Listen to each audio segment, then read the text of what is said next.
Good evening friends. তো তোমরা দেখছো WP motivation YouTube channel. WP motivation YouTube চ্যানেলের পক্ষ থেকে প্রত্যেককে স্বাগত জানাই বন্ধুরা।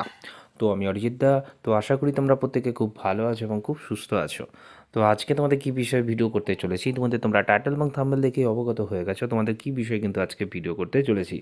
তো আজকের ভিডিওটা তোমাদের সমস্ত ডব্লিউপি অ্যাসপিরিয়েন্ট যারা রয়েছে ইনক্লুডিং এসআই প্রত্যেকের জন্য খুবই খুবই গুরুত্বপূর্ণ কিন্তু একটা ভিডিও হতে চলেছে।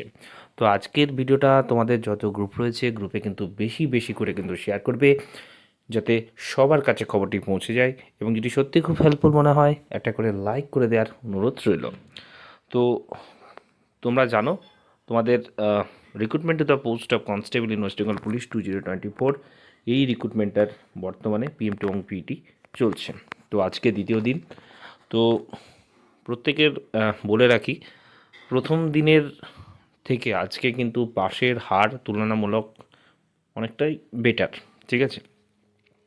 তো মোটামুটি যেটুকু বোঝা যাচ্ছে তোমাদের যে 16,000 জন যেটা আমরা লিস্ট পেয়েছিলাম, ঠিক আছে, ক্যান্ডিডেট, তো তার মধ্যে মানে 5টা যে রেঞ্জে মাঠ হচ্ছে সেখানে কিন্তু মানে প্রথম দিনের ফার্স্ট শিফটের অনেক প্রচুর ফেল ছিল। পরবর্তীকালে যত মানে বেলা গড়িয়েছে পাশের হার একটু একটু করে বেড়েছে। তো এটুকু একটা সুযোগ কিন্তু রয়েছে, যারা মানে লেডি কনস্টেবলের যারা মোটামুটি পাস করেছো তোমাদের জন্য কিন্তু তোমাদের কাছে একটা সুবর্ণ সুযোগ রয়েছে। তোমাদের কিন্তু কম্পিটিশন যে খুব মানে সেরকম কিন্তু হবে না, কারণ মাঠের পাশের হার যারা পাস করেছো তোমরা নিজেরাও জানো যে মানে ব্যাচে কেমন কেমন হারে পাস হচ্ছে। আজকে বেলার দিকে পাশের হারটা তুলনামূলক সমস্ত গ্রাউন্ডে কিন্তু বেশি রয়েছে। তো হয়তো অনেকটাই কম্পিটিশন তোমাদের কম মানে হচ্ছে, এটুকু তোমরা ধরে রেখো। তো যারা পাস করেছো তাদের আমার চ্যানেলের পক্ষ থেকে অনেক অনেক কংগ্রাচুলেশন। অনেক ক্যান্ডিডেট এমনও গেছে শেষ মুহূর্তে এসে তারা হয়তো কোথাও যেন আটকে গেছে বা ছিটকে গেছে, কয়েক মানে একদম মাইক্রো সেকেন্ডের জন্য হয়তো ছিটকে গেছে। তো তাদের জন্য বলবো একদম টেনশন করার কিছু নেই। সামনে কেপির কনস্টেবলেরও মাঠগুলো রয়েছে, তো তার আগে আপডেটগুলো আমি একটু দিতে চলেই। তো তোমাদের যে রিক্রুটমেন্টটার প্রথমে কথা বলতে চলেছি, recruitment to the post of constable West Bengal police, তোমাদের গ্রাউন্ড শেষ হওয়ার পরে পরেই কিন্তু ইন্টারভিউ স্টার্ট হবে। অনেকে বিশ্বাস নাও করতে পারো, যেটুকু সম্ভাবনার কথা শোনা যাচ্ছে একদম পরের মাসের সূচনা লগ্নেই কিন্তু তোমাদের, অর্থাৎ ফেব্রুয়ারি মাসের সূচনা লগ্নেই তোমাদের কিন্তু ইন্টারভিউ স্টার্ট হতে চলেছে। Recruitment to the post of constable lady constable in Kolkata police 2024 এই রিক্রুটমেন্টেরও তোমাদের রেজাল্ট অলরেডি আমি আপডেট দিয়ে দিয়েছি, ঠিক আছে। তোমাদের গ্রাউন্ডও এই মাসের শেষের দিকে হওয়ার একটা সম্ভাবনা কিন্তু রয়েছে। বিগত রিক্রুটমেন্টগুলো যেহেতু আমরা দেখেছিলাম ডাব্লিউপি কেপি একসাথেই এসআইও গ্রাউন্ড হয়েছে, সেক্ষেত্রে এক্ষেত্রে আমরা ধরে নিতে পারি ডাব্লিউপি কনস্টেবলের গ্রাউন্ড শেষ হওয়ার সাথে সাথেই হয়তো এটারও মাঠ হয়তো লাস্ট উইক থেকেই হয়তো হয়ে যেতে পারে, ঠিক আছে। কারণ তার আগের উইকেই হয়তো ডাব্লিউ কনস্টেবল যেহেতু শেষ হচ্ছে, তাহলে তারপরের উইকেই ধরে রাখতে পারো। স্পেশাল ডের আশেপাশে যেহেতু আমাদের হিস্টোরিক্যাল একটা স্পেশাল ডে রয়েছে, তারপরেই হয়তো তোমাদের গ্রাউন্ড কেপি কনস্টেবলের কিন্তু স্টার্ট হতে চলেছে। তোমাদের ডব্লিউপি কনস্টেবলের ইন্টারভিউ শেষ হওয়ার পরে পরেই এই যে রিক্রুটমেন্টটার কথা, যেটা তোমাদের গতকাল আমি ভিডিও করেছিলাম, recruitment to the post of sub inspector Anam branch and sub inspector um branch in West Bengal police 2024 এর মেন্স যে এক্সাম সব থেকে বেশি ডিমান্ডিং যেটা প্রশ্ন আসছে, তো তোমাদেরও কিন্তু মেন্সের হয়তো একটা মানে ডেট তোমরা কিন্তু পেয়ে যাবে, তোমাদের এক্সাম হওয়ার একটা সম্ভাবনা কিন্তু দেখা যাচ্ছে, ঠিক আছে। এরকমই খবর মানে তোমরা ধরে রাখতে পারো, তোমাদের কিন্তু তার মধ্যেই কিন্তু এক্সামটা হতে পারে, ঠিক আছে। তো তোমাদের আরও একটি রিক্রুটমেন্ট যেটা তোমরা দিয়েছো, recruitment to the post of sub inspector Anam branch sub inspector um branch in sergeant in Kolkata police 2023 যে রিক্রুটমেন্টটা তোমাদের মিন্স তোমরা কয়েকটা দিন হয়তো মানে তার আগের উইকে হয়তো তোমরা মানে দিলে, তোমাদের রেজাল্ট নিয়ে অনেকে প্রশ্ন করছে আমাকে।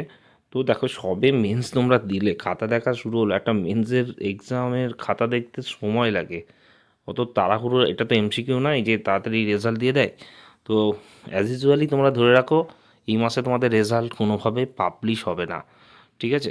তো ধরে রাখতে পারো ফেব্রুয়ারি মাসেই তোমাদের রেজাল্ট কিন্তু পাবলিশ হবে, এটুকুই তোমরা ধরে রাখো। ইলেকশনের ওপর অনেক কিছু নির্ভর করছে, তোমাদের ইলেকশনের ডেট যদি তার আগে ঘোষণা করে যায় সেক্ষেত্রে হয়তো একটু মুশকিল হতে পারে। তো ইলেকশন ডেটটা যদি একটু মানে ধরো সময় পাওয়া যাচ্ছে সেক্ষেত্রে তোমাদের কিন্তু এই ইন্টারভিউটাও এর পরের মাসের শেষের দিকে হওয়ার একটা সম্ভাবনা কিন্তু দেখা যাচ্ছে, ঠিক আছে। তো এটুকু তোমরা ধরে নাও, তাহলে ফেব্রুয়ারি মাস তোমাদের জন্য কিন্তু অনেক কিছু ঘটতে চলেছে, ঠিক আছে। ডাব্লিউপি কনস্টেবলের interview, WPSI mains, KPSI result, কেপিএসআইয়ের ইন্টারভিউ এবং সবথেকে মূল্যবান কথা, recruitment to the post of constable West Bengal police 2024 joining হতে চলেছে, ঠিক আছে। ফেব্রুয়ারি মাসের 20 তারিখের পর, ঠিক আছে, তোমাদের কিন্তু জয়েনিং হতে চলেছে। ঠিক যে ডেটটা বললাম তার এক মাস আগে কেপি কনস্টেবলেরও কিন্তু তোমাদের রেজাল্ট প্রকাশিত হওয়ার একটা সম্ভাবনা কিন্তু রয়েছে, সেটা এই মাসে, ঠিক আছে। আচ্ছা, তো আশা করি তোমাদের সমস্ত কিছু প্রশ্নের উত্তর আমি দিতে পারলাম। সবথেকে বড় প্রশ্ন, ইলেকশনের আগে জয়েনিং করার সবথেকে বেশি চান্সেস যেটা রয়েছে ডাব্লিউপি কনস্টেবল, যেটা তোমাদের ধরে রাখো একদম হচ্ছে, কারণ ডেপুটেশন আমরা জানতে পেরেছি, আর যেহেতু ভোট রয়েছে প্রচুর ফোর্স প্রয়োজন, সেক্ষেত্রে আমরা একদম ধরে রাখবো ডাব্লিউপি কনস্টেবল কিন্তু জয়েনিং হচ্ছে। কেপিএসআইয়ের ইন্টারভিউ যদি ভোটের আগে শিডিউল মানে যেহেতু মানে করা যায়, ঠিক আছে, যদি ডেট থাকে, যদি ডেট পাওয়া যায়, তোমাদেরও কিন্তু কেপিএসআইয়েরও জয়েনিং ভোটের মধ্যেই করাতে পারে, ঠিক আছে। সব থেকে চান্সেস কিন্তু হয়তো বা রয়েছে, ঠিক আছে, কারণ এটা অনেক পুরনো রিক্রুটমেন্ট, তো অনেক দিন ধরে পড়ে রয়েছে, সেক্ষেত্রে হয়তো হবে, ঠিক আছে।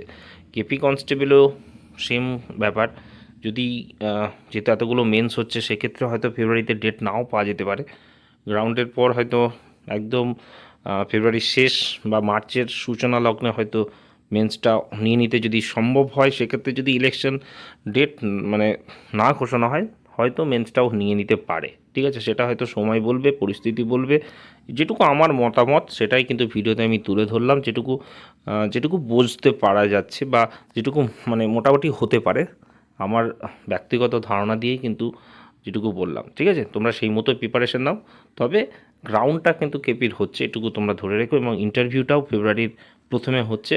কেপিএসআই রেজাল্ট সময় লাগবে, সেক্ষেত্রে তোমরা ফেব্রুয়ারির মিডিল ধরে রাখতে পারো, এবং যদি সময় হয় সেক্ষেত্রে ফেব্রুয়ারির শেষে হয়তো ইন্টারভিউটা নিয়ে নিতে পারে, কারণ ভোটের আগে জয়েনিং করানোর একটা কথা আমরা ডেপুটেশনও জানতে পেরেছিলাম, তাই না।